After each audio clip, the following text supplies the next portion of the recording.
care to wrap up what has been a surprisingly crazy week, obviously, with the addition of Jay Ajayi. But not only that, and before we get into the X's and O's this game and everything, it just feels like this week was more of a circus than it has been around this team in the past. I don't know if it's because prior to the trade they were just rolling along at 7-1, but it seems like every week we walk to the locker room and we're like, you know, there's not a ton of storylines around this team. It's how good is Wentz, how good is, this, that. With Ajayi, we finally have something interesting. And have you noticed, do you think there's been more media attention this week? Just something I think I picked up on. I don't know if you I think agree. What it comes down to, Elliot, is that this trade, number one, it kind of came out of nowhere. You and I talked about guys that they might be able to trade for, and Calvin Johnson's name got floated last weekend. There was a lot of talk about potentially adding Frank Gore. And then Tuesday morning, they wind up trading a fourth-round pick for Jay Ajayi. Right. And he's just so interesting in and of himself because from a scheme standpoint, he's a good, hard-nosed downhill runner. He catches the ball out of the backfield. His pass protection isn't quite what you would want it to be, but you think putting him around Deuce Staley, hopefully that becomes an upgrade for this team, especially after losing Jason Peters. But then you throw in all of this conversation out of Miami about him being a not-so-great teammate, a me-first player, being known as somebody who would sulk when he's not getting the kind of carries that he's used to getting. And you throw that into a big stew, and you swirl it all together, and it makes for a really interesting week. And I think it's going to be a couple of storylines that we as reporters are going to be following for the rest of the year. Well, I think just even more like, I agree with all those storylines, but just as reporters that's here every day, it's just been interesting for me to see, like, A, the increased media attention, but B, like, I was thinking about this with Jay Ajayi.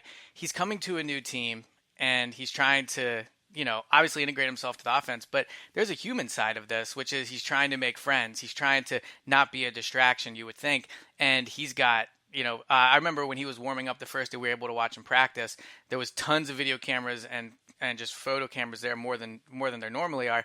And I heard a few players yell like, "Oh man, it's like a magazine cover shoot." And we get in the locker room and everyone's around LeGarrette Blount as he's waiting because, obviously we want to talk to him about Ajayi, and the players are joking about that. So, we're not in the meeting rooms, obviously, but I do think this has been a distraction. Now, whether it's a distraction that's a serious one or just a funny one the players have kind of noticed, I would guess 80% of the questions the players answered this week had some relation to Jay Ajayi, and he's been a big story. Even on Thursday when we were waiting in the locker room, some reporters just literally stood by his locker in hopes he would come. So I do think it's been a distraction this week. I don't know if it's going to end up being a distraction. Look, if they lose this game, I'm not going to say. Sorry. Here's the thing, though. You look at them; they're 7-1, and they're the team to beat in the NFC East. They're the team to beat in the NFC. Think back to Chip Kelly's first year when they won the division. As November and December build to a crescendo, and especially this year because you have 2 games against the Cowboys coming up. You have a road trip to Seattle coming up. Right. You have the Oakland Raiders coming in here in what looks like it's going to be a monster game between 2 playoff contenders, one in the AFC, one in the NFC. The media attention is just going to build and build and build from here. This isn't a 7-9 football team. This isn't a football team that packs it in before the season's over. You're going to see ESPN roll in here every week, NFL Network. You're going to see the pregame shows, send people to do one-on-one interviews. So while this might be the first of its kind this season, I don't think that the media attention locally and nationally is going to diminish as long as they continue to win and as long as Ajayi develops into some sort of contributor. But I guess my point is, I think this team, and we've talked about it and other reporters talk about it, there's not like, I'm not saying they don't have good personalities. They have really good guys on this team. Malcolm Jenkins, Brandon Graham, Vinny Curry.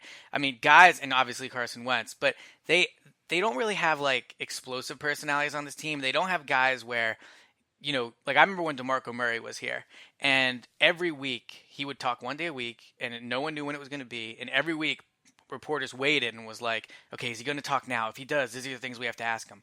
I felt like prior to the trade for Jay Ajayi, there was not that player on this roster. And I think that's one thing I've noticed this week is, for a team that's 7-1 and was in the spotlight to a certain degree, and you're right, when they make the playoffs and when they do those things, there is going to be more media attention. But it felt like this week there was a ton, and obviously because he's new, but I'll be interested going forward if he continues to be like a huge focal point, because that's something this team didn't have before. And for all the talks about, Ajayi off the field, I think that's part of it is the media attention. But one thing I do want to do before we get too much into this, and that kind of went off in a bit of a tangent. Today is Fan Friday, which means we are going to read reviews. And I got to start by saying when we recorded this on Tuesday, Joe said that, Joe asked me what I wanted to get to. And I've always said 200 reviews by Dallas.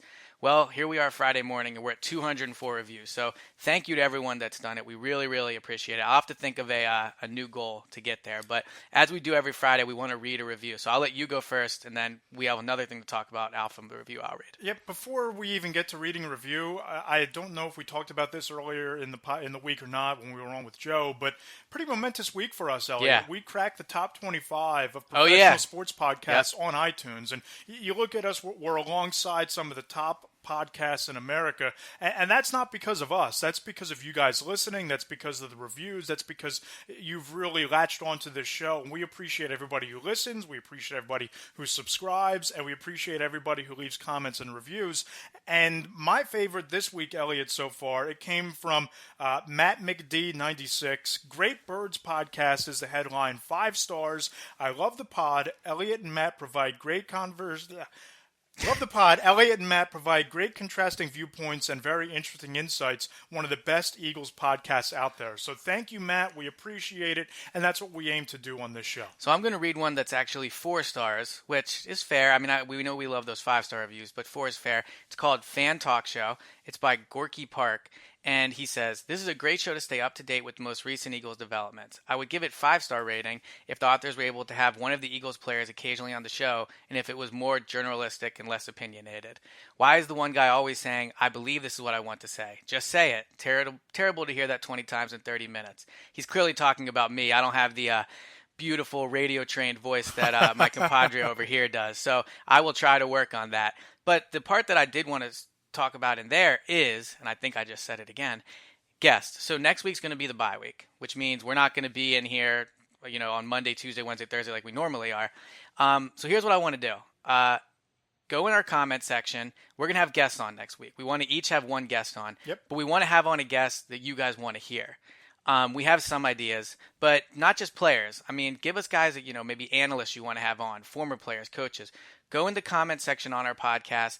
Leave a list of guys you want to hear. And as you know, we read every comment, so we'll see that. And if it's somebody we can get, we'll do it. I want to have guys on that you guys want to hear. I don't want to just try to guess who you guys want to hear from. So go in the comment section and leave who you want to hear from, and we'll try to get them next week. So if you're going to do it, if you're listening and you're saying you're going to leave a comment, try to do it this weekend or Monday, and then hopefully we can get these up by Thursday or Friday. And that's what's great about all these reviews and all of these new subscribers is that we can approach some top-tier guests and say, hey, listen, we have X amount of subscribers. We have X amount of reviews. We rank number 24 among pro sports podcasts on iTunes. It's an extra selling point. It helps grow the show, and we can't thank everybody enough for listening, subscribing, and throwing those comments out there. Yep, agreed. So, all right, now that we have that out of the way, let's talk about a little bit more about Jay Ajayi, but then also this Denver Broncos game, because as I was saying at the beginning, it is crazy how all the focus this week's on Ajayi. And look, that is what it is. I mean, the Broncos aren't a particularly interesting opponent. It's not like they're playing the Cowboys. And when you trade for a guy of Jay Ajayi's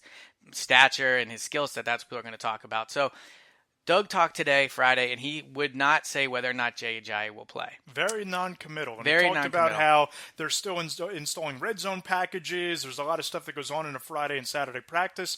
My thing on that, Eliot, is, number one, it wouldn't shock me if he doesn't play. And I know we talked about off the air, Kelvin Benjamin got traded on Tuesday, and the Bills played Thursday night. So it's really a little only had different. one practice. Yeah. So it's a little different. But I don't see why you can't make a Jay Ajayi active, put together a package of 10 or 15 plays. The Broncos don't know that he's only in on 10 or 15 plays, but give him a small selection of plays that you're going to use him on and throw him out there. Get him into the rotation. Get him the opportunity to step onto the field at Lincoln Financial Field, to get involved in a game with Carson Wentz. And I know that they have the bye week leading up to Dallas, and that might be ideal to get him fully, thrown into the fire, so to speak, with a full playbook.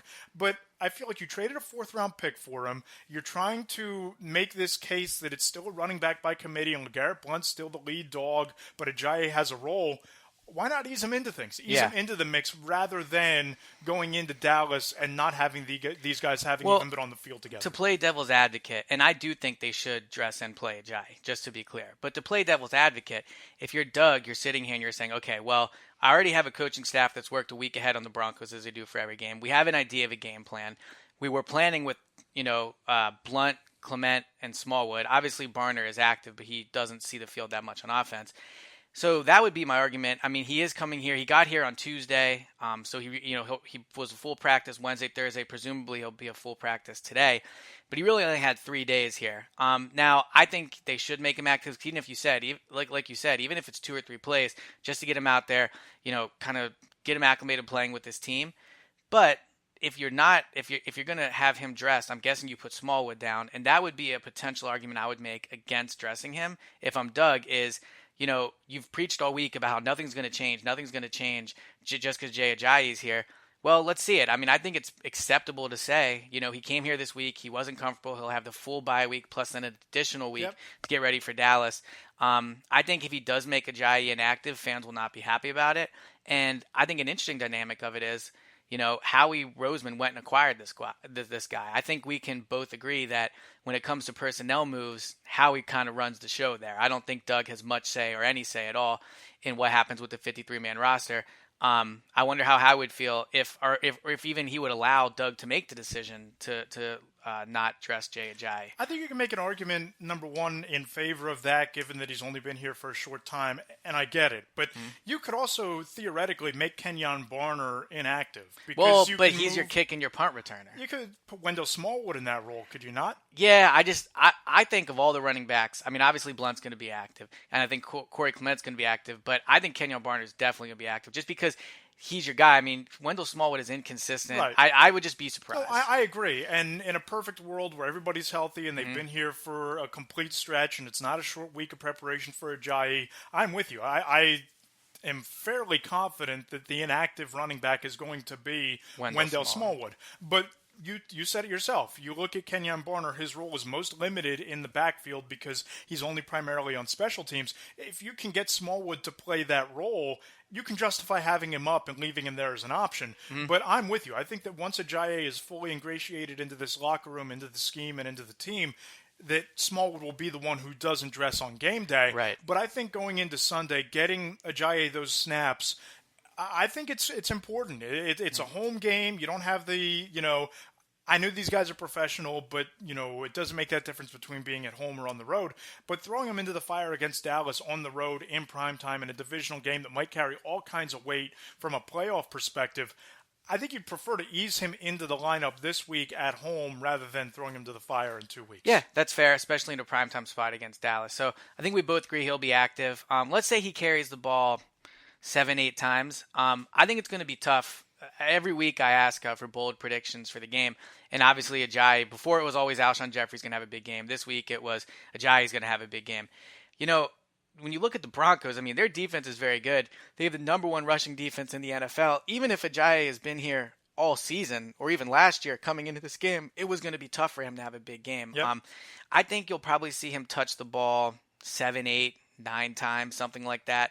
It'll be interesting to see how he does with it, but I don't think, when we're doing the post-game pod, and Ajayi only has, 35 yards on 8 carries or whatever he ends up with, I don't think this game is not going to be like panic time off of this game. I think, what he does this game is just basically going to be icing on the cake. I don't think he can play poorly on Sunday, and I'm not going to sit here and say, oh, well, you gave up a 4th-round pick, and this is what he did. He deserves some time to get ready, and especially against the Broncos, I think it's going to be really tough for him to make a good first impression. And they've talked all week about him spending extra time, and Doug mentioned it on Friday, spending extra time with Deuce Staley one-on-one, going over the playbook, going over blocking schemes and all of those things.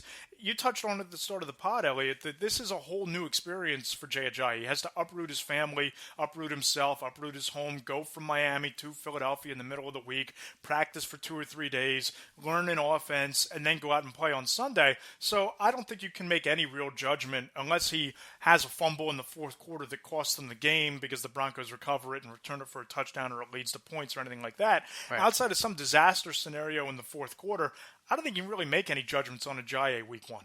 Agreed. All right, so I think we've talked about Ajayi enough this week on every pod and now half of this one. Let's talk about some other matchups in Yep. this game. To me, the big news this week outside of Ajayi is the fact that Zach Ertz came up on the injury report with an injured hamstring. He didn't want to talk to the media on Thursday. We'll see if that changes later today. He seemed in, not only that, he seemed in a bad mood on Thursday. I mean, he's always very nice with the media. He's always down to talk. He did not seem in a mood at all to talk on Thursday about his injured hamstring. Doug says he'll play. No disrespect to Doug, but that really doesn't mean much to me because Doug's been wrong about that before. And also with an injury like a hamstring, who knows how Ertz is going to wake up and feel. I think it's going to be important for Ertz to play. He's having a Pro Bowl caliber year. I think playing 16 games would mean a lot to him. So I do think he's going to want to play.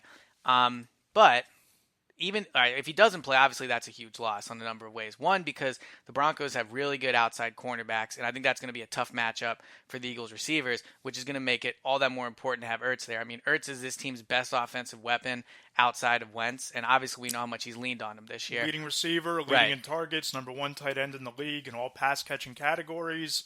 The offense funnels through him. No doubt about it. So if he's not there, that's obviously a huge blow. Even if he is there, though, I think it's safe to say he's not going to be 100%. How concerned are you about, one, the Eagles' ability to move the ball in general against this Broncos defense? I mean, obviously, we all know their reputation, but the stats back it up. They're first in the league in defense and yards allowed, 6th in passing yards. They're actually second against the rush. But they are 13th in points, which I think is kind of interesting, giving up 21 points a game. Yep, they've given up 20 points or more 5 times so far this season, which is a little bit surprising when you look at the talent they have in their front four. You have Von Miller on one side, you have Petco in the middle. The secondary is loaded with talent. Aqib Talib against Alshon Jeffrey was one of my 5 key matchups to watch going into this game. You can read it on NJ.com. But I think that as much as Ertz not being 100% healthy, assuming he plays, if he goes on Sunday, I think you're still going to be able to work him into the offense. I think you're going to have to attack this team with quick throws over the middle to guys like Aguilar, guys like Ertz. You're going to have to find a way to run the ball, utilize the running game for some play-action pass because much like San Francisco, you're going to have to mitigate that pass rush. And I think that my biggest concern is what happens with Von Miller against Halapoulivaati Vaitai. And Miller, everybody talks about him maybe lining up against Lane Johnson, and that might be the case. But you watch the Broncos on tape. They move him around. He goes side to side, and they like to match up Miller against the weakest link of an opposing offensive line. That's still Vaitai, and I think that that's going to have to change the way the Eagles do things. You're going to have to leave Selleck out there to help out blocking. You're going to have to leave a running back out there. And the one thing about San Francisco, and we talked about it, and I took a lot of heat on Twitter for it, the Eagles' talent, especially on offense, rose above the 49ers late in the game. But you look at the numbers in the first half, the Eagles only scored 10 offensive points. Carson Wentz was held overall to his second lowest passer rating of the year, his lowest since week 2 against Kansas City. And they didn't exactly move the ball effectively in the first half. Wentz was sacked 3 times, hit 7 times throughout the course of the game. I don't know that the talent is so much different between the Eagles and the Broncos. Certainly on offense, the Eagles are the far better offensive team. There's no discounting that. But I don't know if you can count on them to rise above if the Broncos are as effective rushing the passer as the Niners were. Right, so the thing I disagreed that you put on Twitter was when you said that the Niners gave them the blueprint. I know your point was that the Niners just didn't have the talent really to execute like other teams will. The difference I think this week with the Broncos is Von Miller is good enough, in my opinion, to single-handedly turn this game in the Broncos' favor. If he can get after Wentz, I mean, he's got 7 sacks in 7 games. As you mentioned, he's going to be matched up against Johnson, but maybe Vaitai, depending on what they decide to do. I think if they can't figure out a way to block Von Miller, I think the Eagles are going to win this game. But Von Miller is a serious, serious issue for this team. And for a team that's having questions on the offensive line right now with Vaitai and all that stuff, it's a really, really bad matchup for them. I think the offensive line's been playing well overall, but the fact that now you're going to have Miller is a very big problem. So I think that's one thing where, if you told me what Miller's stats were, or how many sacks, how many hurries, that type of thing, if you told me now what they were, I could tell you whether the Eagles win the game or not. Because if they shut him down, this Eagles team should have absolutely no problem with the Broncos. I mean, the one issue is, to move on past Miller, the one way I see the Eagles losing this game is if they turn the ball over. Yep. The Broncos defense have only taken the ball away 6 times this year, which isn't great. But the Broncos offense has given it away 17 times. So if the Eagles' offense is just conservative, they drive down the field, don't go for don't go for it on fourth down too many times, kick the field goal when it's there. I think they win the game. Where this could get ugly is if Wentz is pressured, he tries to play hero ball, and he starts throwing it up, because that is going to be a problem. The Broncos' offense is only against the 49ers. You said it after the game that was his worst decision of the season and his ugliest throw. Agreed. Yeah. But I guess what I'm saying is the Denver offense isn't good enough to drive up and down the field against. I mean, look, the Denver defense is very good, and it might be one of the best in the league. The Eagles defense is very good too. I mean, the Broncos are averaging 9 points per game over their last 3 games.